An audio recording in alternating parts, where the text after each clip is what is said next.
한번 들어가 보도록 하겠습니다. 아마 지난 시간에 제가 진화와 자연 선택설이라고 하는 개념을 살짝 잡아드렸는데 그 내용을 살짝 잡는 과정에서 이제 유전자의 차이에 대한 설명을 살짝 드렸었죠. 유전자 차이. 그리고 이제 자연 선택이라고 하는 것이 어떤 흐름으로 흘러가는지를 조금 더 디테일하게 오늘 좀 더 잡아드리고 생물 다양성까지 설명을 할 수 있으면 좀 진행을 할 거예요. 일단은 지난번에 얘기했었던 걸 좀 이어서 한번 해보도록 할게요. 오빠 이게 최선이야? 아예 배터리가 없어? 있어? 선생님 충전하면서 해야 될 것 같아. 자, 수업용이라 이해를 해주세요. 자, 진화와 자연 선택. 자, 일단은 변이 원인 지난번에 얘기했었죠? 지금 우리가 받아들이는 변이는 개체 간 형질의 차이. 그지? 개체 간 형질의 차이. 그 변이의 원인은 근본적으로 후천적인 요인이 크더라. 후천적인 요인이다. 유전자적인 요인이 더 크더라. 유전자 차이. 근데 여러분이 확실하게 짚고 넘어가셔야 되는 건 유전자 차이에서 무엇이 돌연변이 개념이고 무엇이 유성생식에 의해서 태어날 수 있는 건지. 그죠? 엄마 아빠가 둥근한두였는데 둥근한두 밑에서 주름진 한두가 태어났어. 그러면 이건 돌연변이라고요? 아니라고요. 태어날 수 있는 가능성이라고요. 엄마 아빠. 그리고 분고색 꽃색깔이 붉은색이었었고 만약에 돌연변이를 물어보면 이쪽 집단에서 분고색 꽃색깔을 결정해주는 분고색 꽃색깔에 관련된 다 순종 집단밖에 없었어. 순종. 이 대문자 아래로 레드야, 레드. 그러니까 붉은색을 결정한 유전자, 붉은색을 결정한 유전자들밖에 없는 집단이었었는데 이유는 모르겠지만 여러 가지 원인들에 의해서 갑자기 이들 집단 안에서 뭐가 생겼어? 붉은색이 아니라 하얀색을 결정한 유전자 정보가 생기게 된 거야. 이럴 수 있어, 없어? 이럴 수 있어. 살다 보면 이럴 수 있어. 왜? 여러 돌연변이 유발원이라고 하는 뭐 자외선이나 또는 뭐 엑스레이 선이나 방사능이나 또는 여러 조건에서 내 원래 있던 정보가 굉장히 빠르게 카피되는 과정에서 실수가 생기다 보면 원래 있던 정보와 다른 정보를 표현하는 형태의 정보로 결정될 수도 있다. 오케이? 그래서 원래는 붉은색만 결정하는 집단들이었는데 이 붉은색을 결정하는 집단들 안에서 뭐가 흰색을 결정하는 유전 정보들의 집단들이 갑자기 생기게 됐고, 오케이, 이거 우리는 뭐라 하더라? 이걸 돌연변이라고 하더라. 오케이. 그래서 그림을 딱 보시고 이 과정이 어떤 과정에 의해서 생긴 것인지를 잘 인지하셔야 돼. 오케이. 자, 이렇게 로도 나오고요.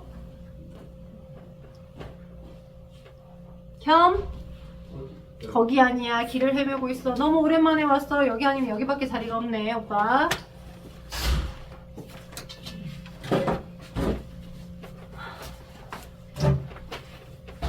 자, 그렇게 해서 이렇게 없던 이 정보 집단, 이 집단 안에서는 붉은색을 결정하는 유전 정보들밖에 없었었는데 여기서 갑툭튀로 자, 흰색을 결정하는 유전 정보들이 태어나게 됐어. 이게 돌연변이라고요.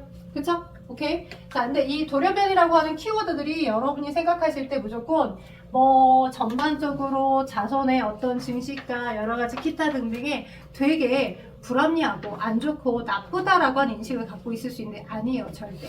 돌연변이 덕분에 진화가 생길 수 있는 겁니다. 달라진 정보를 만들어내게끔 할 수 있고요. 그 달라진 정보가 만들어짐에 의해서 변화된 환경에 적응할 수 있는 가능성을 만들어낼 수 있는 거잖아요. 그쵸? 그래서 돌연변이라고 하는 건 무조건 불리하다, 안 좋다라고 생각하지 마시고 진화의 요건이 된다라고 생각하실 필요가 있겠습니다. 되겠죠? 세시타임으로 오길 잘했죠? 네. 자, 그래서 돌연변이 이렇게 되어 있다라고 보시면 되겠어요. 오케이. 자, 그리고 또 여러분 여기서 변이의 원인을 지난번에 이렇게 잡아줬는데 다음에 자연 선택설 디테일하게는 안 잡아드렸죠. 세시타임은 아마 시간이 부족해서 못 잡아드렸던 것 같아서. 자, 그렇다면 어떻게 사슴이라고 하는 걔네들 초식동물이 목의 길이가 짧잖아. 근데 사슴처럼 목의 길이가 짧은 게 아니라 다 목의 길이가 긴 형태의 긴 기린들이 목의 길이가 기린이 이 지금 생태계 안에 생길 수 있었는지가 궁금해서 그걸 설명할 수 있는 이렇게 생물종이 어떻게 이 환경에 다양하게 존재할 수 있었어? 그걸 설명한 여러 가지 이론들에 대해서 우리가 얘기를 해보자 라고 해서 맨 먼저 라마르크 씨가 얘기한 게 있어요. 지금은 라마르크의 진화설을 받아들이고 있지는 않습니다. 라마르크 씨가 뭐라고 했었다고요? 라마르크 씨가 얘기했던 어떻게 하여서 사슴 같은 형태의 목의 길이가 되게 짧았었는데 지금처럼 목의 길이가 긴 길인 얘네들이 많이 자리 잡게 됐을 수 있었냐? 노력을 했다. 선생님들이 많이 하는 얘기 중에 야 노력하면 다 얻을 수 있어. 노력하면. 그래 노력할 수 있어. 어떻게 노력해? 돈 있으면 성형해도 돼. 나 이뻐지고 싶어. 성형하면 돼. 그지? 후천적인 노력을 기울여서 후천적 노력을 기울여가지고 막 열심히 목을 느리 빼는 연습을 한 거야. 목을 느리 빼가지고 아래쪽에 있는 잎들을 다 먹어 제껴버렸고 먹여 제껴서 아래쪽에 있는 잎들에 먹잇감이 없어. 그럼 위쪽에 있는 잎이라도 먹고 살 거 아니야. 생존할 거 아니야. 그럼 위쪽에 있는 잎을 먹으려고 막 목의 길이를 느리 뺐어. 그래서 현재 목의 길이가 길어진 얘네들끼리 계속 그 다음에도 목의 길이가 긴 기린들이 태어났어요 라고 얘기하는 게 라마르크 씨의 진화설입니다. 그게 용설이야. 열심히 노력해서 얻어진 형제들이 자손에게 그 다음으로 태어나게 되더라. 여러분 책의 19쪽에 보면 진화에 대한 여러 가지 가설 19쪽 오른쪽 거기를 보준이 씨가 한번 읽어볼래요? 저요? 네 읽어주세요. 고마워요. 용불용서 읽으면 되죠? 네네네. 라마르크는 많이 사용하는 기관은 발달하여 다음 세대에 전해지고 사용하지 않는 기관은 퇴화한다고 주장하였다. 예를 들어 기린이 현재와 같이 긴 목을 가지게 된 것은 높은 곳에 있는 나뭇잎을 먹기 위해 목을 계속 늘린 결과라는 것이다. 그러나 후천적으로 얻은 형질은 유전되지 않는 것, 현재는 받아들이지 않는 가설이다. 네, 정확하게 잘 설명이 되어 있는 부분입니다. 현재는 받아들여지지 않아요. 왜? 막 노력을 해가지고 성형을 했어. 원래 쌍꺼풀이 없는데, 원래 보조개가 없는데, 근데 내 밑에 태어난 자손이 태어나자마자 쌍꺼풀이 있고 보조개가 있고 이쁜 얼굴을 가진 채로 그대로 태어나지 않잖아요. 항상 자신감은 안다라고 하잖아요. 그쵸? 오케이. 자, 그래서 획득 형질, 내가 내 세대 때 노력을 해서 얻어진 막 근육이 오른쪽만 많이 발달되어 있는 게 내 밑에 다음에 베이비가 태어났을 때 아빠 나 태어났어 했는데 오른쪽 팔뚝만 굵게 태어나진 않는다고 절대. 오케이? 야구선수 닮아서 그렇게 태어나진 않아. 됐죠? 그래서 획득 형질이 유전되지 않는데 마치 획득 형질이 유전되는 것처럼 진화를 이론을 설명했기 때문에 지금은 받아들이지 않아요. 자, 그러면 그 당시 나름 유전학이 정립되기 전이었는데 그래도 그나마 이해 가능한 형태의 개념이 뭐였냐? 자, 누구? 다윈의 자연선택설입니다. 근데 다윈의 자연선택설은 그러면 어떤 식으로 어떠한 과학적인 탐구 방법을 통해서 정립이 된 거냐라고 하는 것도 가끔 물어보기 때문에 그것도 좀 설명할 거야. 지금 다윈의 자연선택설은 자, 얘의 이론은 어떤 형태냐면 얘가 얘기했던 이론은 어떤 형태냐면 아마 내가 관찰을 많이 해봤더니 잘은 모르겠지만 희한하게 엄마 아빠 밑에서 다양한 형질을 갖는 자손이 태어났네. 서아 듣고 있어? 굉장히 다양한 형질을 갖는 자손이 태어나더라고. 엄마 아빠가 애 새끼를 굉장히 많이 낳았어. 근데 내가 관찰해봤더니 다윈이 관찰해봤더니 엄마 아빠의 표현형을 무조건 다 100% 닮은 베이비들이 태어난 게 아니고 엄마 아빠는 목 길이가 다 짧다만 했는데 엄마 아빠보다 목 길이가 길거나 목 길이가 작거나 목 길이가 더 길거나 이유는 모르겠는데 내가 관찰해보니까 실제 팩트적으로 그렇더라고. 엄마 아빠가 겁나 베이비를 많이 양산했는데 거기서 그 베이비들 사이에서 각각 형질에 다 차이가 있더라고. 목의 길이가 긴 거, 짧은 거, 더 짧은 거, 더 긴 거. 오케이. 이 바닥 거북이를 가지고 많이 관찰했었거든요. 오케이. 실제 기린을 관찰한 건 아니었을 거고. 근데 기린의 염두에 두어서 이 진화 이론을 설명한 거죠. 초식 동물인데도 불구하고 왜 목 길이가 긴 거지? 기린에 대해서. 내가 바닥 거북이를 관찰해봤더니 그 갈라파고스 군도에 거기 군도에서 바닷거북이들의 거기서 태어난 자손들의 목길을 다 봐봤더니 엄청나게 다양한 형질의 차이를 갖는 베이비들이 태어났고 그들이 제한된 먹이를 가지고 엄청나게 뒤지게 싸우더라고. 경쟁을 하더라고. 그래서 이 경쟁을 생존 경쟁, 다른 말로 먹이 경쟁이라고도 합니다.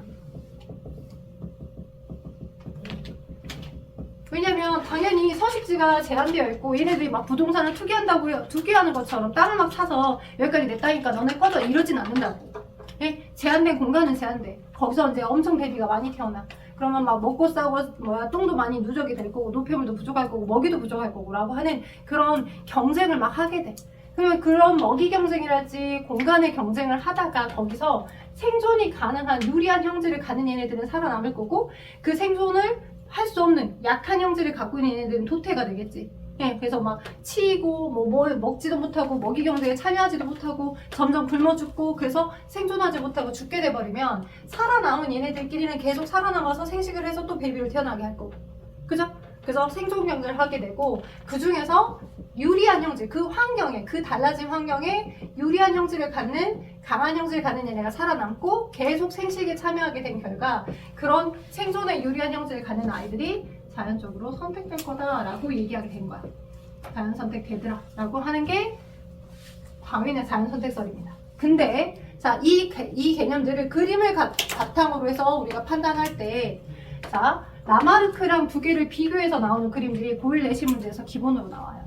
라마르크와 라마르크의 용불용설과 그 다음에 다윈의 자연 선택설 두 가지를 인지할 수 있게끔 해주는 그 그림의 키워드가 뭐냐면, 예를 들어서 라마르크는 처음에 엄마 아빠가 목의 길이가 다 짧은 엄마 아빠 위치였어.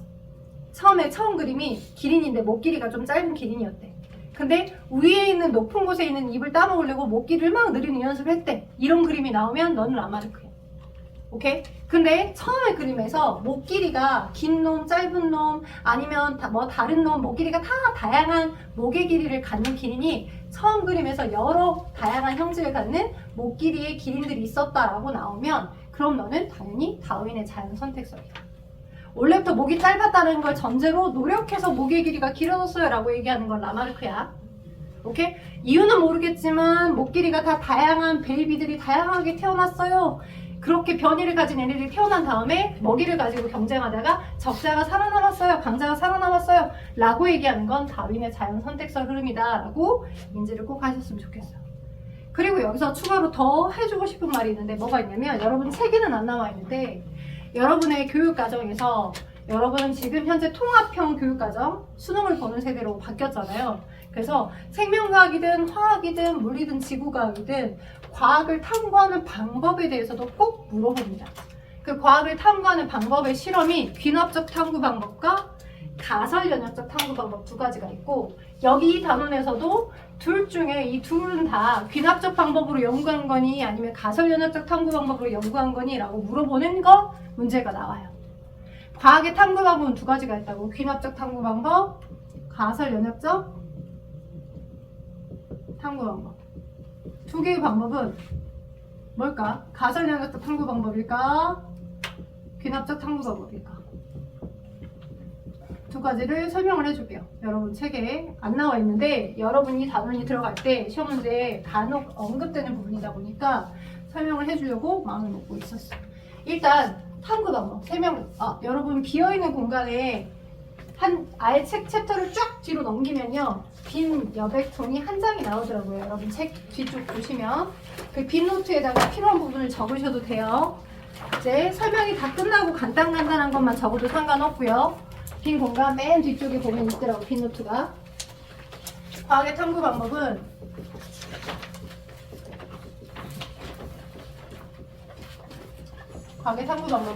귀납적 방법과 가설 연역적 방법 두 가지가 있어. 귀납과 가설 연역적 탐구 방법. 귀납적 방법은 일단 얘는 관찰이야. 그냥 관찰이 아니라 엄청나게 많은 관찰이야. 많은 관찰. 귀납적 탐구 방법은 많은 관찰을 통해서 일반화된 이론을 이끌어내는 거야. 오케이? 많은 관찰을 통해 일반화된 이론을 이끌어내는 거. 많은 관찰을 통해서 일반화된 이론을 이끌어내는 거. 자, 어디 연못이 있어. 그 어디 연못에 오리가 사는데 아빠 오리, 엄마 오리, 사돈의 팔촌 오리, 새끼 오리 등등의 오리가 부리 모양이 다 이렇고 날개가 있고 밑에 물갈퀴를 가진 채로 막 열심히 헤엄을 치는데 거기는 100마리 오리는 다 날개 색깔이 다 흰색이었네. 그래서 이 친구가 모든 오리의 날개 색깔은 다 흰색이다. 오리는 흰색 날개 색깔을 갖고 있다라고 일반화를 시켰어요. 자, 그때까지는 맞는 것 같아. 왜? 100마리의 오리가 다 똑같이 다 흰색이었으니까. 근데 거기에 부리 모양 똑같고 물갈퀴 똑같은 모양을 갖고 있는데 청동오리가 날라와요. 청동오리는 오리 아니에요? 청동오리도 오리 맞죠? 그죠? 오리 맞아요. 오리 똑같은 오리야. 자, 즉 여기서 귀납적 탐구 방법의 아주 큰 오류를 설명해주고 있습니다. 내가 아무리 많이 관찰해도 그 많으니 모두가 될 수는 없죠. 그쵸? 근데 옛날 꽃놀이는 실험을 해보기 전의 시대였기 때문에 실험을 안 해보고 뭔가 가설을 설정해서 실제 그게 맞는지 안 맞는지 판단해보는 실험을 해보지 않고 뭔가 이론을 설정했을 때는 당연히 귀납작 방법이 제일 짱이었어. 오케이? 그래서 이 한계는 아무리 많이 관찰해도 이 많으니 모든이 될 수는 없기 때문에 일반화시키는 거는 한계가 있다고. 오케이? 오케이? 자, 그래서 그 다음으로 이제 뭐 14세기랑 17세기에 들여서 중세 연금술사들이 실험을 되게 많이 수행하게 됐죠. 뭐 향수를 만들거나 아니면 사람의 오줌으로부터 금이나 이런 걸 다이아몬드를 만들 수 있다라고 생각해서 막 꼼짝꼼짝 헛짓거리를 겁나 많이 했잖아요. 그래서 기본적인 실험과학의 초석을 마련하긴 했지만, 그지? 그래서 실험이 점점 발달하긴 했었어. 오케이? 그러다가 이제 실험을 하다 보니 제대로 된 가설을 세우고 그 가설을 입증하는 실험을 하는 것이 더 맞겠다 싶어서 가설 연역적 탐구 방법으로 이 두 가지로 흘러갑니다. 생명과학을 탐구하는, 과학을 탐구하는 실험의 방법. 당연히 가설을 세우고 연역적으로 탐구하는 방법입니다. 가설 연역적 탐구. 네? 그럼 가설 연역적 탐구 방법은 첫 번째 뭐가 있냐? 일단 얘도 기본적으로 관찰이 먼저 선행이 됩니다. 귀납이든 가설이든 다 기본적으로 뭔가 뚜렷하게 쳐다봐야 돼. 제가 왜 저러는 거지? 뭔 일이 있는 거지? 무슨 일이 생기는 거지? 이렇게. 오케이? 그래서 관찰을 기본으로 하여서 관찰을 하다 보니까 제가 얘 때문에 이런 일이 생긴 거네 라고 하는 문제인식 과정이 생겨. 오케이? 문제인식 과정. 예를 들어서 내가 설명을 해볼게. 예를 들어 자, 제가 우유를 좋아하는 편은 아닌데 배가 너무 많이 몹시 고파서 이 강의실에 친구가 놓고 간 선생님 드실래요? 라고 놓고 갔던 우유가 있었어. 그래서 우유가 상한지 모르고 그냥 친구 하루가 지났어. 근데 뭐 신선한 온도니까 그냥 먹어도 되겠거니 해서 먹었는데 폭풍 설사를 하고 장이 트러블이라는 거야. 자, 문제가 생겼죠 지금. 이게 지금 관찰가? 오케이? 관찰이라는 과정인 거야. 근데 이제 거기서 폭풍설사를 하다가 내가 도대체 이 우유가 뭐 때문에 상하게 된 건지가 궁금해서 이제 현미경을 꺼내서 들었어. 관찰해봤어. 그 우유에 상식적으로 존재하지 않을 이상한 촌충 같은 게 돌아다니고 있었어. 그러면 나는 이 촌충이 갑자기 생겨서 이 세균이 갑자기 생겨서 우유가 상하게 된 것 같다라고 하는 가설을 설정할 수 있죠. 여기까지의 과정이 이 가설 연역적 탐구 방법의 플로우입니다. 관찰, 문제인식, 쟤 때문에 없어야 될 저 세균 A 때문에 이 우유가 상한 거야 라고 하는 세균 A는 우유를 상하게 할 것이다 라고 하는 가설을 설정하게 됐죠. 혀가 듣고 있니? 살아있지? 자, 그래서 관찰을 했고요, 문제를 인식했고요, 그리고 가설을 설정했어요. 방금의 가설은 세균 A, 즉 꿈틀대고 있는 이 세균 A는 우유를 상하게 할 것이다.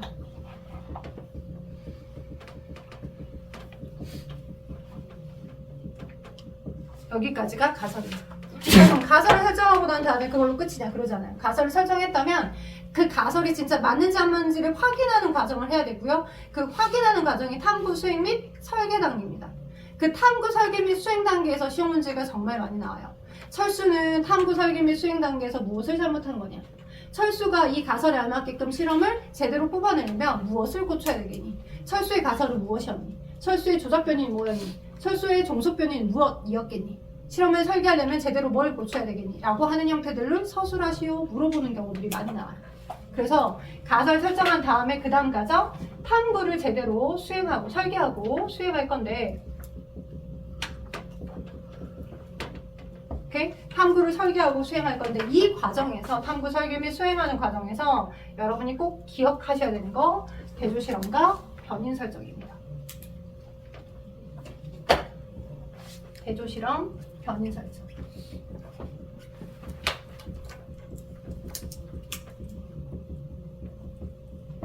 자, 저 세균 A는 우유를 상하게 할 것이야.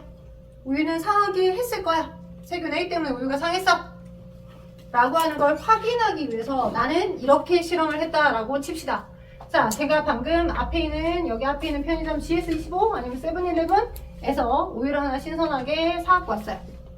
남양우유든 서울우유든 S사의 우유든 가지고 와서 냉장고에서 막 꺼낸 우유를 방금 이만큼 집어넣고 아까 그 현미경에서 보고 있었던 꿈틀대고 있는 보이지 않아야 될 그 촌충을 딱 꺼내가지고 그 세균 A를 여기다 집어넣었어요. 신선했던 우유를 방금 막 샀고요. 그죠? 그리고 내가 실험실 빈 강의실 동안 하루 동안 놔뒀던 거와 똑같은 온도를 줬어요. 24도씨, 습도 50%. 이렇게. 오케이? 방금 내가 장이 트러블 나가지고 막 폭풍소사 하고 있는데 내가 또 먹으면 너무 불편하잖아. 그지? 그래서 미안하지만 우리 집 강아지에게, 강아지가 있다 치고 강아지에게 먹여봤어. 미안하다 강아지야. 자, 강아지에게 먹여봤더니 얘가 하면서 폭풍소사를 계속했어. 성공. 야, 좋네요. 자, 이렇게 내 가설에 안 맞게끔 세균 A를 집어넣었더니 우유가 상해가지고, 그죠? 강아지에다가, 사람 대신에 강아지에다가 먹여봤더니 우유가 상해서 폭풍소사를 하게 됐네요. 라고 하는 이 실험 하나를 세팅을 했다면 나는 실험을 탐구를 잘 설계했고 잘 수행한 것일까요? 라고 물어봐요. 아니요. 맞을까요? 왜 틀렸을까요? 사람한테 안 먹였잖아요. 사람한테 안 먹이고 또 멀쩡한 우유를 먹었어요. 멀쩡한 우유를 먹었던 실험도 있었어야 해. 맞아요. 자, 대조 실험. 자, 지금은 뭐밖에 없어. 가설에 따라서 세팅해준 실험만 있는 거고요. 아무리 내가 CU랑 세븐일레븐 방금 사갖고 온 깨끗한 우유를 사용했어요 라고 서술해줘봤자 의미가 없다고. 그걸 서술하는 것보다 똑같이 다 세팅해주고 세균 A만 안 넣어준 그 똑같은 우유에 똑같은 양을 먹어준 실험을 하나 더 같이 보여주어야 제대로 된 실험하는 거야. 이해되겠어요? 그래서 방금 CU에서 샀던 신선한 우유를 마침 실험의 순서는 되게 중요하겠죠. 이미 장이 트러블 나와버렸는데 그래서 또 먹이라고 해서 또 먹였는데 장이 회복이 안 되는 상태에서 깨끗한 우유 먹어도 계속 폭풍소사 할 거 아니야. 그래서 실험을 잘 설계해서 아무것도 안 넣어준 신선한 우유만 넣어줬던 여기를 똑같이 실험실과 똑같은 우리 강의실 하루 동안 놨던 강의실과 똑같은 온도랑 습도를 주고, 그죠? 동일한 강아지에다가 이걸 먼저 실험해줬어야지. 방금 사왔던 깨끗한 우유라고 100번 말해봤자 아무 의미가 없다고. 그래서 신선한 우유 집어넣어주고 했더니 이때는 설사를 안 했는데, 그죠? 세균 A를 집어넣었더니 설사를 했네요. 이렇게 두 가지 실험을 해줘야 되는 거. 이게 제대로 된 가설 연역적 탐구를 수행하는 거야. 그러면 이 집단을 뭐라 할까? 그리고 이 집단을 뭐라 할까? 이 집단을 세균 A를 넣어줘서 내 가설에 알맞게끔 뭔가 조작을 가했죠. 세균 A를 넣어줘서 우유를 상하게끔 한 거잖아요. 근데 여기는 세균 A를 안 넣어주고 그냥 깨끗함을 보여준 거잖아. 우유는 원래 상해있지 않았어 라고 하는 걸 보여준 거이기 때문에 이 집단은 무슨 군? 얘는 대조군. 저 집단은 내 가설에 알맞게 뭔가 세팅을 해준 거니까 저건 실험군이야. 이 명칭도 많이 나와요. 오케이? 대조 실험을 해준다라고 하는 건 실험군과 대조군 두 개의 실험을 잘 처리해준다라고 하는 겁니다. 대조 실험을 잘해야 된다라고 하는 건 실험군 집단도 만들고 대조군 집단도 만들어서 실험을 잘 설계해야 돼요 라고 하는 걸 얘기하는 걸 말해요. 실판은 여기 있어요, 오빠. 듣고 있죠? 네, 실험군과 대조군을 잘 설정해줄 거. 됐죠? 그리고 이렇게 실험을 설계하는 과정에서 무엇이 조작 변인이고 뭐가 통제 변인이고 뭐가 종속 변인이 이게 물어봅니다. 자, 변인 설정하는 과정에서 두 가지 변인이 있어요. 독립 변인하고 그 다음 종속 변인. 독립 변인과 종속 변인. 오케이? 듣고 계세요? 네.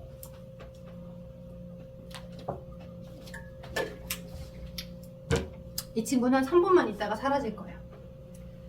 너 시간 보고 있지? 알아서 사라져. 미리 약속된 바가 있어서. 본인이 축구를 뛰지 않으면 축구가 살 수가 없대. 그래서 축구 멤버이기 때문에 영상을 주기로 했고요. 영상 주고 공부하기로 했는데 좀 일찍 와서 뒷자리 앉기로 했는데 뒷자리가 다 솔드아웃 돼가지고 이제 사라져도 이상하게 여기지 마세요. 축구 이기고 오세요. 저 수원중에 대표로 갑니다. 하나중을 이기기 위해서. 이번 이기고 오셔야죠. 하나중 뭐 이렇게 있겠지만 다행히 하나중은 없네요. 여기 계시네. 저 이기고 오시면 이 친구 덕분에 이겼다고 생각하시면 됩니다. 알려주세요, 결과만. 아무튼 독립변인, 종속변인 이렇게 있는데 독립변인과 종속변인, 독립은 실험 결과에 영향을 미치는 변인. 실험 결과에 영향을 미치는 변인.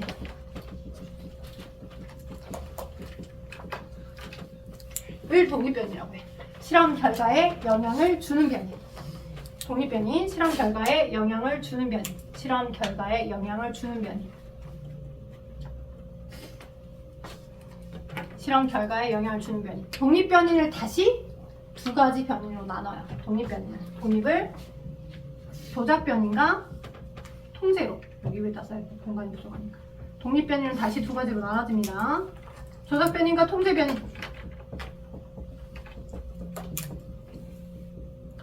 조작변이가 통제변이. 독립변이는 다시 조작변이가 통제변이로 나눠져요. 말 그대로 조작은 무슨 뜻인 거 아니에요? 조작. 가설에 따라서 주고 안 주고 주고 안 주고 주고 안 주고 조작을 가한다 이거죠. 오케이? 여기 이 실험에서 무엇이 조작변이냐고. 어떤 게 조작변이냐? 뭘 줬고 뭘 안 줬어? 그치? 세균 A가 우유를 상하게 할 것이다 라고 해서 세균 A 주고 세균 A 안 주고, 세균 A가 있으면 어떻게 되고 세균 A가 없으면 어떻게 되고 이런 걸 보고 싶었던 거잖아. 세균 A의 유무가 조작변이 되겠죠. 그죠? 그래서 실험 결과에 영향을 미치는 변인들 중에 가설에 따라서 달라지게끔 주고 안 주고 달라지게, 가설에 따라 달라지게, 간단하게 쓸게. 주고 안 주고, 이게 조작변이겠지. 그죠? 가설에 따라서 달라지도록 주고 안 주고 했던 요소가 그거의 가설에 따른 조작변이라고 하겠죠. 여기 이 실험에서는 세균 A의 유무. 그쵸? 어렵지 않죠? 자, 근데 그럼 통제변이 뭐라고, 뭘 통제변이라고 할까? 근데 그 통제변도 실험 결과에 영향을 미친대. 그 통제변도 실험 결과에 영향을 미친대. 그지? 실험 결과에 영향을 미칠 수 있는 가설 말고도, 세균 A 주고 안 주고 말고도 실험 결과에 영향을 미칠 수 있는 다른 조건들도 있을 수 있겠죠. 예를 들자면 이쪽이 만약 24도씨 50% 습도가 아니라 없던 세균도 생기게끔 막 습도 80%, 없었던 세균도 갑자기 생겨나게끔 막 온도가 겁나 뒤지게 따끈따끈한 36.5도씨, 뭐 38도씨 막 이래 불어. 그죠? 그럼 없던 세균도 변해서 세균이 생길 수도 있겠네. 그잖아. 여기는 이런 온도 이런 습도를 주고 여기는 이런 온도 이런 습도, 온도랑 습도 조건이 달라져 버리면 실험 결과가 달라질 수 있겠죠. 그래서 여기에 처리해뒀던 이 온도면 여기도 똑같이 24도씨. 그죠? 여기가 50%의 습도였었다면 여기도 똑같이 동일하게 50%로 온도나 습도를 동일하게 설정해줘야 통제변이를 잘 설정한 거겠죠. 오로지 뭐만 세균 A를 주고 안 주고에 의해서만 결과가 달라져야지 세균 A 말고도 다른 조건이 달라서 실험 결과가 달라지면 안 된다고. Understand? 그게 통제변이. 여기서의 통제변이는 온도와 습도. 그쵸? 온도도 일정해야 돼, 습도도 일정해야 돼. 또 뭐도 영향을 줄까? 여기는 S제조사. 그래서 막 여기에 막 단백질이 더 많았고 뭐 세균으로 변질될 수 있는 다른 성분들이 더 많았어. 근데 여기는 L제조사고 우유. 우유의 제조사가 다르면 영향을 줄 수도 있겠죠. 똑같은 우유를 사용해야지. 또 우유의 양도 영향을 줄 수 있을 거고요.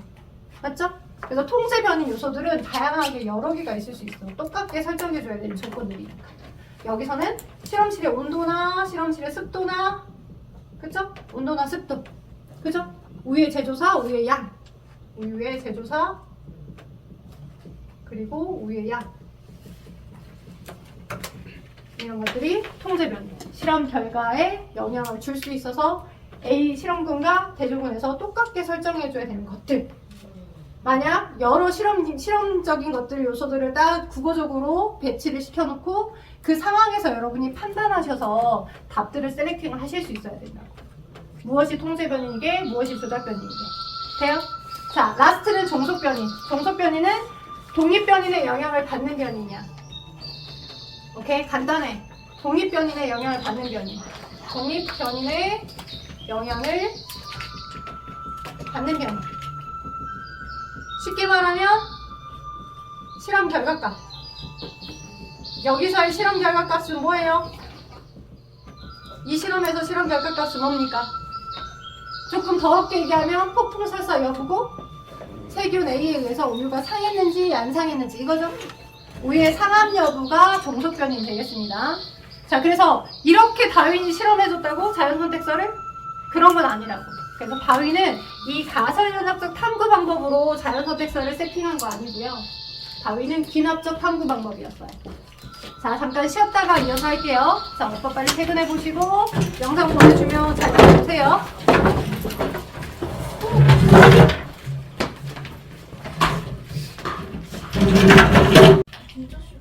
자, 볼게요. 이렇게 하여서 지금 탐구 설계를 수행하는 단계가 가설연합적 탐구 방법에서는 대단 중요하다라고 말씀을 드렸고요. 탐구 설계 및 수행을 이렇게 해서 대조실험과 변이 설정을 통해서 잘 했다면 거기서 얻어진 자료를 이제 해석해야 되겠죠? 그죠? 자료를 해석하고 결론을 도출해낼 겁니다. 그런데 그 결론을 도출하는 과정에서 가설하고는 맞지 않도록 뭔가 결과가 나왔다면 다시 가설을 수정해서 재실험을 해봐서 결과를 얻어내야 되겠죠? 그죠? 그래서 이렇게 이런 플로우로 흘러간다라고 보시면 될 것 같아요. 자, 이게 지금 가설 연접적 탐구 방법을 설명한 거고요. 자, 그래서 다윈은 귀납적 탐구 방법이기 때문에 저렇게 가설을 설정하고 실험하는 과정은 없었다는 걸 알려드립니다. 네, 언제든 여러분의 교육 과정에서 저렇게 생명과학이든 아니면 뭐 화학이든 물리든 탐구를 실제 설계를 해보고 시험을 해보도록 또는 수행평가에서도 그렇게 언급될 수 있기 때문에 저런 걸 잘 머릿속에 염두에 두고 계시면서 여러 토론이랄지 수행평가들 좀 잘 나가시길 바랍니다. 자, 그럼 19쪽 오른쪽을 보면 그래서 자연 선택설에 관한 진화 과정에서 다윈에 대한 설명이 나와 있어요. 자, 19쪽 한번 마저 봐봅시다. 19쪽. 자, 19쪽 보니까 다윈의 자연 선택설에서 나와 있는 과잉 생산과 변이, 생존 경쟁, 그리고 자연 선택, 그리고 유전과 진화에서 그 그림에, 그죠? 기린 그림 나와 있고, 기린 그림 나와 있는 위쪽에, 자, 방금 선생님이 설명했던 다윈의 자연 선택설 모듈이 나와 있죠. 엄마 아빠가 겁나 뒤지게 많이 태어나게 했고, 그 태어난 과정에서 엄마 아빠와 표현형이 다른, 엄마 아빠는 목의 길이가 다 짧은 초식동물들 같았었는데 목 길이가 길거나 짧거나 더 길거나 더 짧거나 아주 중간놈이거나 다양한 형들을 갖는 기린들이 태어났고, 그들이 제한된 먹이를 가지고 먹이나 서식지 배우자를 가지고 경쟁하다가 보니까 거기서 살아남은 유리한 형질들만 계속 또 생식을 해서 자손을 또 낳고, 그러다 보니까 그런 형질을 갖는 베이비들이 많이 태어나고, 그래서 자연이 선택되어서 지금 현재는 목 길이가 긴 기린만 생존해서 종이 다양해진 거다 라고 보는 게 지금의 자연 선택설 진화의 과정입니다. 오케이. 자, 근데 이제 이런 측면을 우리가 실험을 통해서도 확인해 보도록 하는 경우들이 있어서 실험으로 한번 가볼게요. 넘겨서 22쪽 한번 봐보세요. 자연 선택 과정에 대한 모의 실험 나와 있습니다. 자연 선택 과정에 대한 모의 실험. 이거 많이 나와요. 문제에서도 서술형 길게 하여서 그 과정을 중간중간 판단해 보도록 많이 나오니까 그 부분 잘 보셔야 돼. 일단 책을 내용을 읽으면서 볼게요. 일단 도화지가 있었어. 처음에 도화지가 무슨 도화지? 빨간색 도화지. 빨간색 도화지에 거기에 다양한 색깔들의 돌들이 놓여져 있는데 이 돌들의 색깔이 빨간 것도 있고, 그죠? 초록색도 있고, 노란색도 있고, 파란색도 있고 다양하게 놓여져 있었죠? 근데 두 번째에서 눈을 감았다가 떴을 때 눈에 잘 보이는 아이를, 제일 먼저 눈에 보이는 아이를 제거를 시킨대. 한 개 집어서. 그걸 15번 반복한대. 그지? 그럼 두 번째 과정은 뭐인 거 아니, 서아야?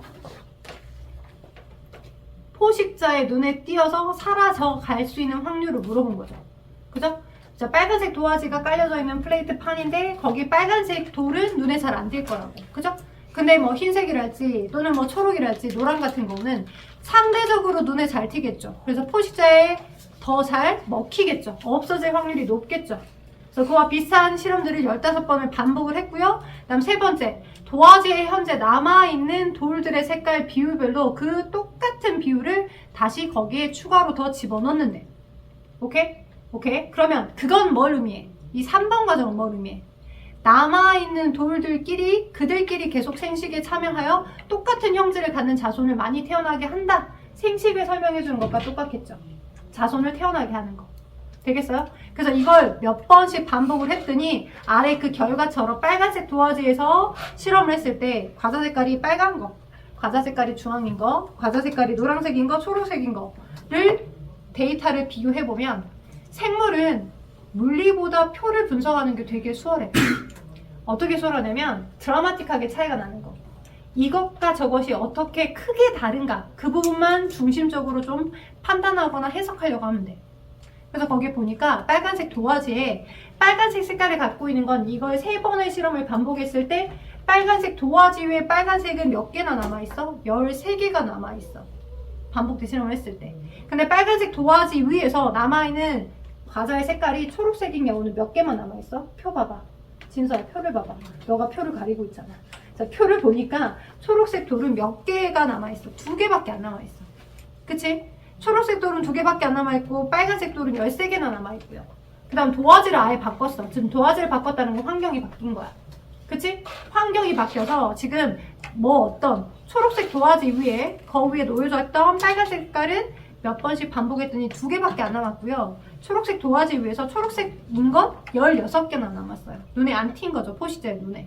그지? 포시자의 눈에 띄지 않아서 생존될 수 있는 확률이 높은 거고 그들이 살아남아서 계속 생식을 참여하니까 똑같은 초록색 색깔의 베이비들이 많이 살아남아 있는 거죠. 살아남아 있다는 건 자연 선택 받았다 이거거든요.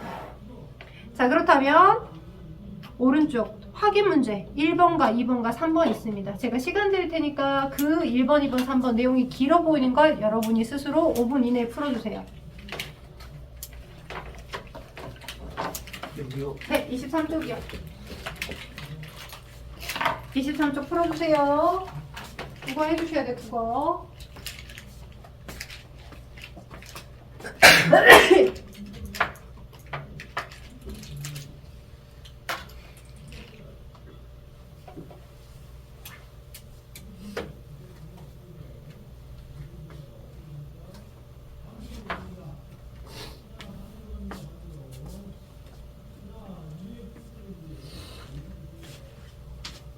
평가가 그러니까 써보는 연습 필요해요. 쓰기 귀찮아서 안 쓰지 마시고 써보십시다.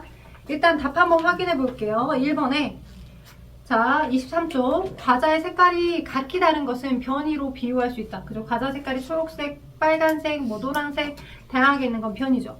그죠? 지금 개체 차이 5번이고요. 맞고요. 과정이에서 과자를 도화지 바깥으로 꺼내는 건 포식자 위에서 제거가 된 거 맞죠? 뭐죠? 자, 그 다음 초록색 도화지에서는 초록색이 생존에 불리한 형질이다? 아니다. 생존에 유리한 형질이다. 초록색 도화지 위에는 초록색 도질. X. 횟수를 반복할수록 도화지 위에는 도화지와 비슷한 색깔의 과자 비율이 점차 높아질 것이다. 맞죠? 자연 선택될 것이다. 맞습니다. 자, 2번과 3번 표의 내용을 보면 되게 국어가 많죠, 혀가. 국어가 엄청 많아도 자, 처음에는 파란색 도화지로 실험을 했고요. 비슷한 과정을 실험을 했고요. 그 다음에 마지막에 이 여러 가지 색깔들을 뭐 추가하고 섞고 어쩌는 과정을 반복하면서 파란색 도화지 대신에 검정색 도화지로 바꿨을 때의 데이터가 그 두 번째 표에 있어요. 그죠? 그럼 남아있는 돌의 색깔을 우리가 유추를 해보시면 되는 건데 여러 번 반복하는 과정에서 최종적으로 가장 많이 남아있는 돌의 색깔이 파란색 도화지 위에서는 무슨 색이 되는 거다? 파란색이 되는 거다. 그죠? 왜 포시자의 눈에 안 띌 게 같은 색깔일 거니까. 근데 적게 남아있는 게 오히려 포시자 눈에 잘 띈 거겠지. 그지? 그러니까 B는 파란색이죠? 왜요? 첫 번째 표가 파란색 도화지 위에서 실험한 거니까. 그럼 A는 검은색 도화지에서 실험한 건데 검정색 도화지에서 남아있는 개체수가 16개로 맞네. 검은색 돌이겠죠. A가 검은색. 그쵸? 어렵지 않죠? 이것과 저것이 어떻게 다른가 잘 판단하시면 이번에 준이야 몇 번이라 했어? 1번. 그죠? 1번. 니은하고 디귿은 왜 틀렸어? 디귿 왜 틀렸어? 도화지 위에 남아있는 비율이 높은 거. 높아진 개체가 그치 그 환경에 잘 자연 선택될까? 우리가 자연 선택이라는 건 살아남아있는 아이들한테 자연 선택됐다라고 표현하는 거지 없어져서 제거된 애들에게 선택됐다라고 하진 않아. 그래서 여러분이 개념 잘 잡고 가실 거. 없어져서 사라진 애들, 포시자의 눈에 띄어서 제거된 애들한테 선택됐다라고 표현하진 않아요. 살아남아서 유리한 형질이 생존되어서 그 다음으로 계속 계승되는 걸 말합니다. 그래서 1번 맞고요. 그럼 3번은 어떻게 쓰면 돼? 자연 선택과 아울러서 관련주어 서술하세요 라고 했어요. 자, 불러드려 볼게요. 어떤 환경에서는 생존에 유리한 형질이 다른 환경에서는 생존에 불리하게 작용하여 자연 선택의 결과가 달라지기도 한다. 이게 이 실험의 포인트죠. 어떤 환경과 환경이 달라지면 생존될 수 있는 확률이 달라진 거잖아. 다른 거잖아. 어떤 환경에서는 생존에 유리한 형질이 적고 있나요? 어떤 환경에서는 생존에 유리한 형질이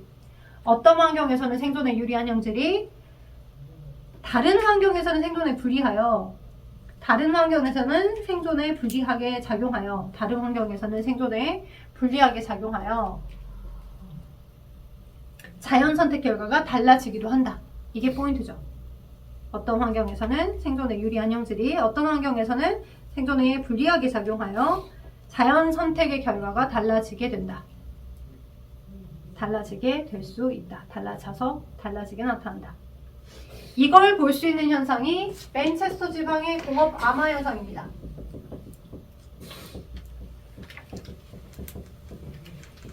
이걸 볼 수 있는 게 맨체스터 지방의 공업 암화 현상. 이게 어디냐면 여러분 책 18쪽에 나와 있어요. 18쪽에. 문제를 하나하나 풀다가 가끔씩 만나게 되는 걸 하나씩이라도 다 설명해 주려고.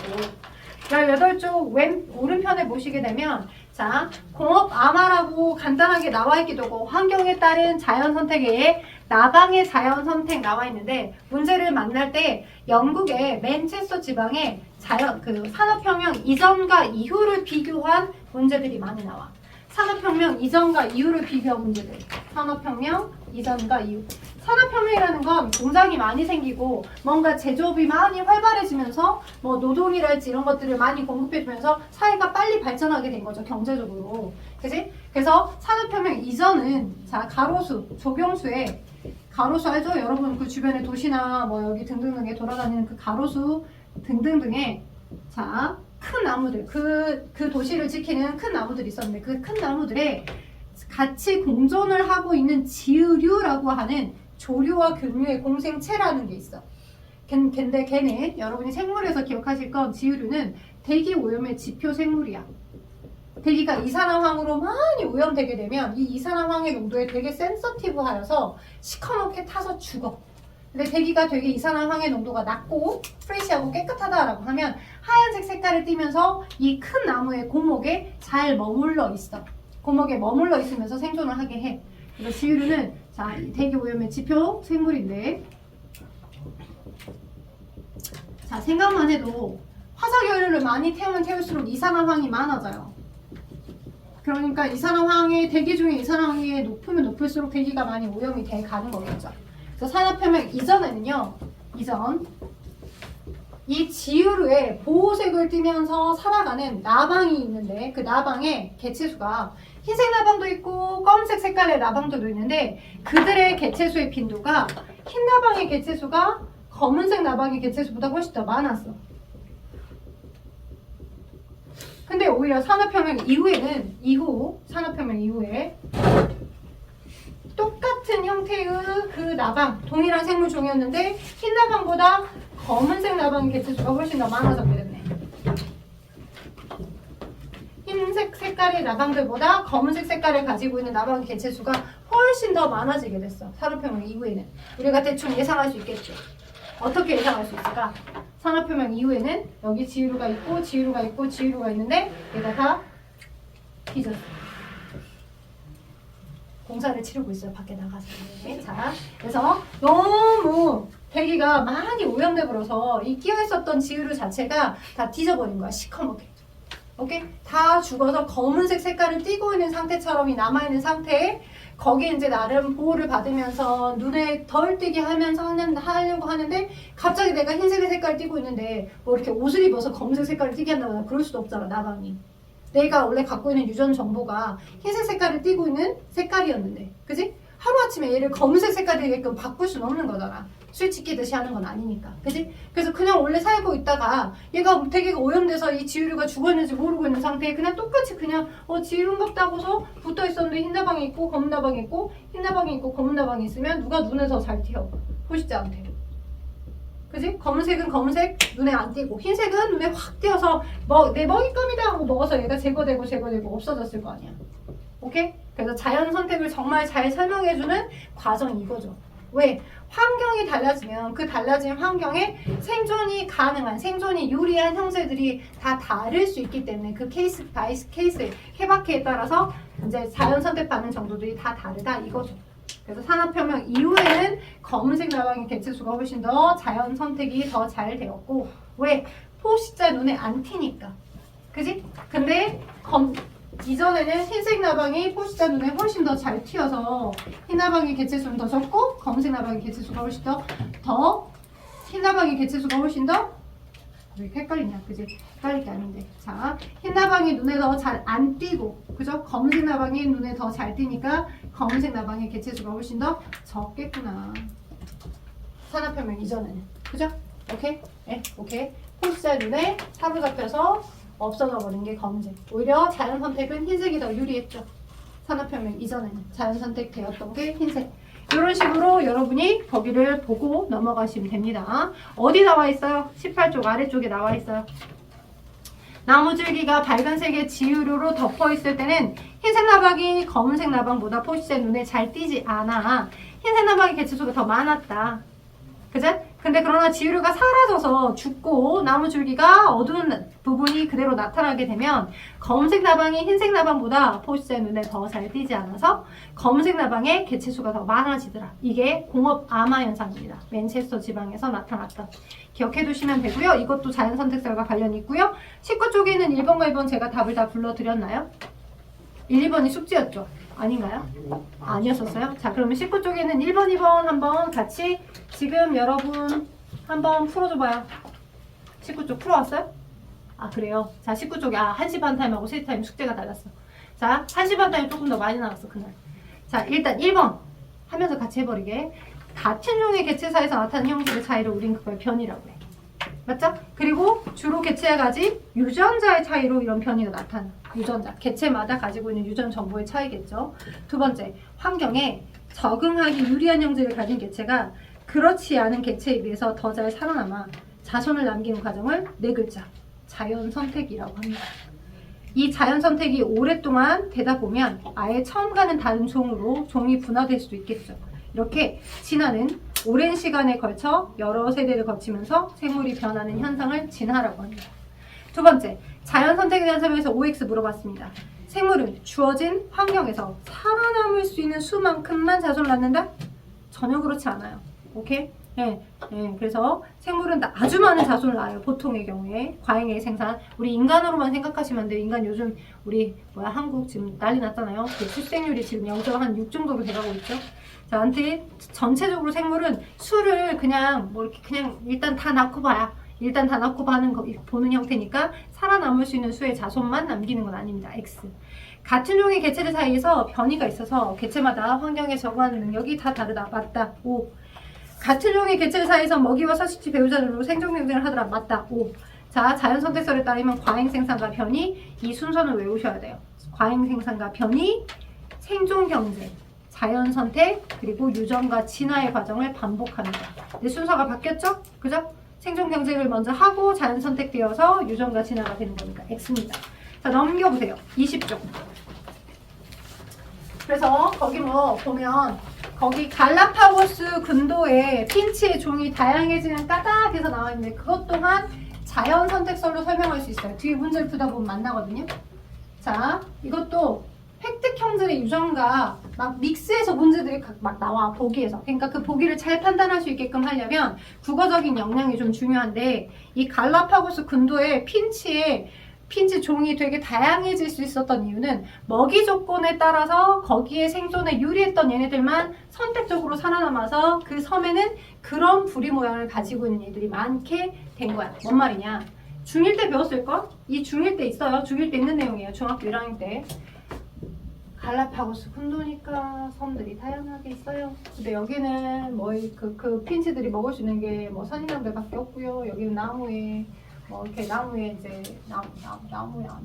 나무라고 합시다. 나무면 여기 지금 열매는 없고 그냥 딱딱한 나무 껍질들만 먹잇감이 될 수밖에 없어요. 여기는 어떤 나무들이 존재하는데 이렇게 그지? 체리나 이런 과일들이 잘 열린대요. 네, 그러니까 다양하게 그 생물의 먹잇감이 될 수 있는 게 여기 섬에 다양하게 있는 게 아니라 이 섬에서는 유독 선인장 같은 얘네들밖에 없고 그러면 부리 모양, 그러니까 유전 정보가 원래는 다 달랐어. 부리 모양을 결정해주는 유전자가 다양한 유전자를 갖고 있었겠지. 유전자라고 하는 게 다양하게 있었고 그 유전자의 어떤 각각의 발현에 의해서 어떤 핀치는 부리 모양 이렇게 뾰족하고 길고 어떤 핀치는 뭉툭하고 이제 이런 식이고 그 부리 모양이 어떤 핀치는 그리고 어떤 핀치는 이렇게 날렵하고 좀 작고 그러니까 가지고 있는 유전 정보의 발현의 차이에 따라서 부리 모양이 다 다른 핀치새들이 날아다니고 있었을 거야. 근데 그 핀치들 자체가 어떤 섬에 갔더니 나는 내가 가지고 있는 부리를 가지고선 도저히 거기 있는 섬에 있는 먹이를 먹일 수가 없겠네. 그지? 근데 걔는 날개가 있잖아. 날개가 있으니까 굳이 먹을 거면 없는데 거기 있을 필요가 없잖아. 굳이 공부를 안 하는데 굳이 앉아있을 필요가 없는 것처럼. 그죠? 오빠 핸드폰은 그죠? 급할 때만 쓰세요. 자, 그래서 그쪽에 가서 날아가서 봤더니 내가 가지고 있는 부리 모양으로 먹기에는 내가 이렇게 뾰족하고 작은 것밖에 없는데 부리가 눈을 계속 쑤셔. 선인장을 먹으려고 하는데, 그지? 근데 나를 날개가 있잖아. 그지? 굳이 여기에 먹을 필요가 없지. 내가 갖고 있는 이 짧은 부리를 가지고서는 여기선보다는 여기는 열매를 먹는 게 낫겠잖아. 딱 날아가가지고 어머 여기는 열매 밭이네. 열매 있는 거 열심히 먹으면서 잘 먹고 살면 되겠네. 그래서 새끼 낳고 자손 낳고 또 똑같이 이런 부리 모양 갖는 것들을 많이 태어나게 하니까 이쪽 환경에서는 내가 가지고 있는 이 부리의 먹잇감이 풍부한 환경이니까 여기서 잘 자리 잡아서 새끼 낳고 잘 자라는 경우. 그러니까 이쪽 섬에는 그런 부리 모양의 그 핀치새들이 많이 기거하고 있는 거고. 오케이? 그리고 원래 가지고 있던 각각의 정보에 의해서 여기는 조금 길면서도 약간 이렇게 와일드한 부리 모양을 가지고 있는 애가 나는 여기나 여기를 굳이 가지 않더라도, 그죠? 예, 부리도 되게 길겠다, 그죠? 이렇게 눈이라고 해봐. 아이. 눈이 이상한데. 아무튼 막 열심히 선인장의 즙을 뻘어 먹으려고 해도, 그지? 부리도 길고 여기까지 찔리지도 않고 난 충분히 먹을 수 있어 해서 얘를 많이 먹고 자랐고 거기 환경에 나름 적응이 돼서 이런 부리 모양을 가지고 있는 새끼를 낳고 잘 자라서 그림 정말 못 그려요. 자, 그래서 여기 이 섬에서는 이런 부리 모양을 가지고 있는 핀치들이 많이 자리 잡게 된 거죠. 그죠? 그러니까 대거 여기 그쪽의 집단에만 그 핀치를 막 풀었다 이게 아니고 원래부터 부리 모양의 유전자를 다양한 유전자, 부리 모양을 결정하는 다양한 유전자가 있었고 그들의 발현에 의해서 원래부터 다양한 부리 모양을 가지고 있는 핀치들이 있었다가 어떤 환경에 가서 그 환경이 내가 그걸 먹을 만한 환경인가에 따라서 자연적으로 그 환경에 선택이 된 거라고. 오케이? 자, 그래서 그런 부분으로 이해하셔야 된다는 거. 그래서 종이 다양해지게 된 겁니다. 그 내용이 있죠? 그래서 오른쪽 거기 위에 남아메리카 핀치가 갈라파고스 제도로 건너가면서 왜 다양한 각 섬에서는 그런 부리가 길고 뾰족한 모양을 가지고 있는 핀치나 아니면 크고 단단한 씨가 많은 섬에서는 부리가 크고 두꺼운 핀치들이 그 안에 존재하게 된 건지를 이렇게 자연 선택설로 설명이 가능하다라고 보시면 되겠습니다. 그리고 오늘 우리가 배울 라스트 20쪽, 21쪽 아래 생물 다양성을 좀 설명해 드릴게요. 자, 생물 다양성. 자, 이렇게 생물 다양성은 크게 세 가지. 중1 때도 배웠던 건데, 이걸 내가 배웠다고 하실 수 있는데, 생물이 다양하게 존재하는 조건에서 여러분이 기억하실 건 세 종류. 생태계 다양성. 환경이 다양해야 생물이 결국 다양한 환경에 적응해서 그 종이 여러 개로 분화될 수도 있겠죠. 환경이 다양할 것. 그죠? 하천일지, 습지일지, 느본일지, 그지? 하천, 습지, 느본, 갯벌, 아니면 뭐 이렇게 어디냐?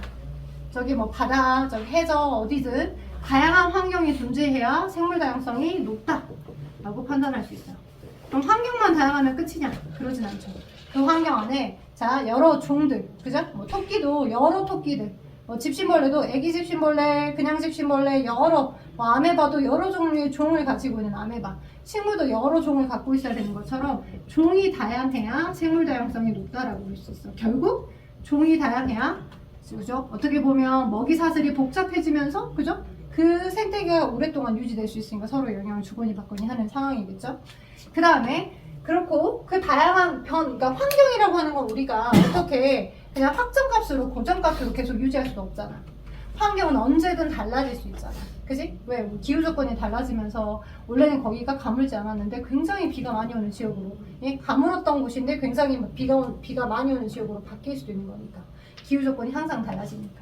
그럼 그 달라진 환경에 적응할 수 있는 확률이 높으려면 유전자가 다양하게 존재해야 아까 얘기했던 것처럼, 그지? 먹이를 다양하게 하여서 우리가 뭔가 먹이 필드가 뭐 이렇게 약간 부족할 때 다른 곳으로 날아가든 어떻게든 방법을 처해서 그 환경에 적응할 수 있겠죠. 살아남을 수 있겠죠. 그래서 세 가지, 생태계 다양성, 종 다양성, 유전자 다양성, 이 세 가지를 다 아우른 개념이 생물 다양성이라고 얘기합니다. 그리고 간혹 시험 문제에 많이 나오는 건 얘와 얘를 구분하는 것. 그리고 이 종 다양성에서 식물 집단 가 그룹과 나 그룹 두 개를 주고 어떤 그룹이 훨씬 더 종 다양성이 높은지를 판단하라고 하는 게 시험 문제에 좀 나와요.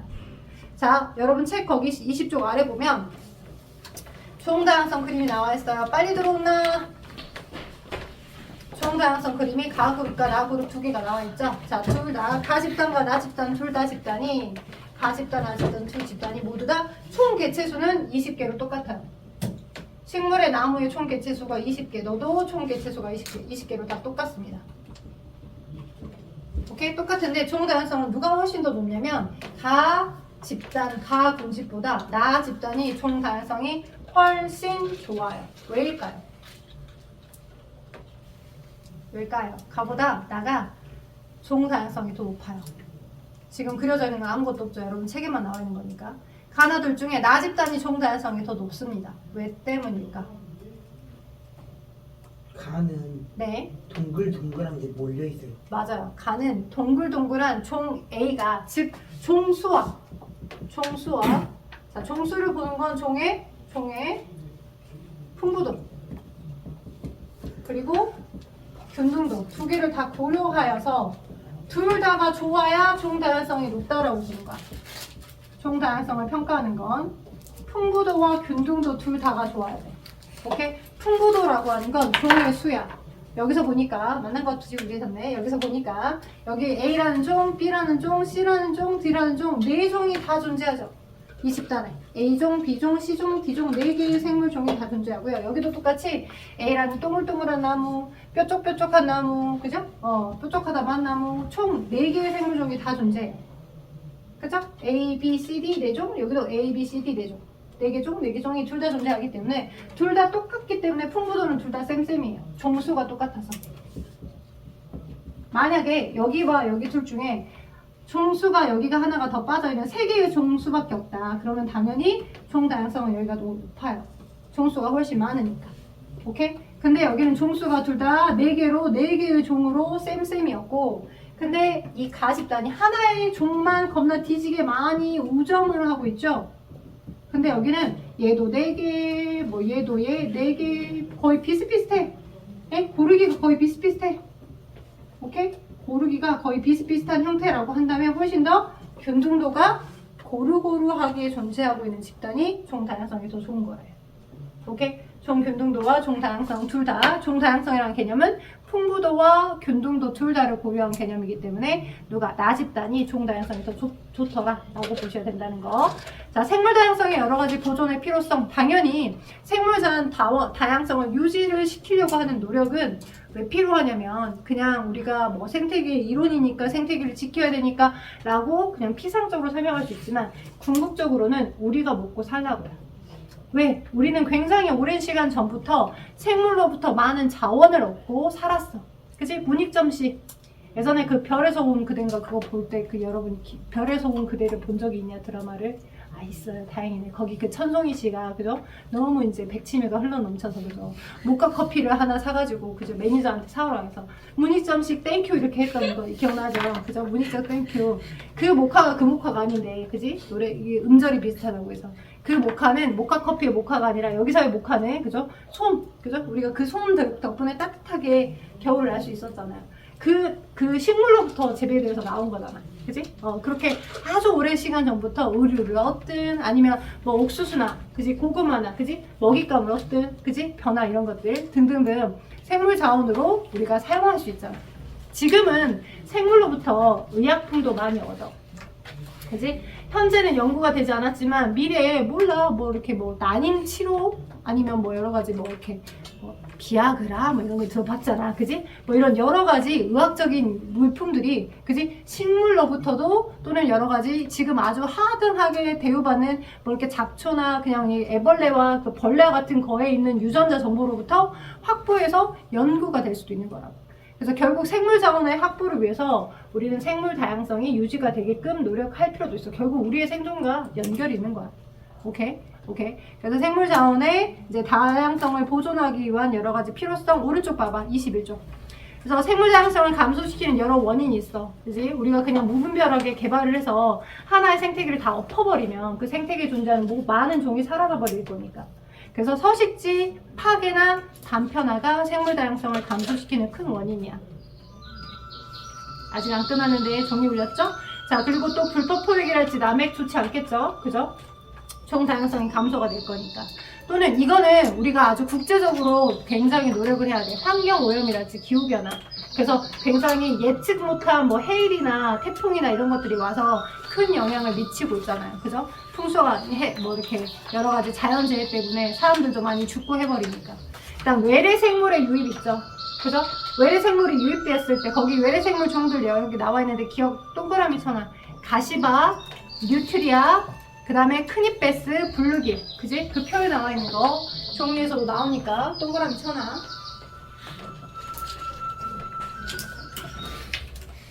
조금만 더 마무리할게. 그렇게 외래 생물종이 도입되면 걔네들은 뭐가 없어?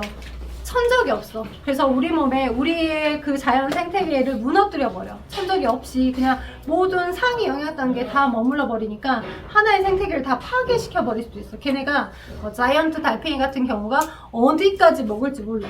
그렇기 때문에 외래 생물종의 도입은 이제 국제적으로 어떤 협약이랄지 이런 것들 다 규약을 막 맺고 해야 되는 거지. 밀수나 밀입을 해오면 안 된다라는 거 알려드리는 바이며.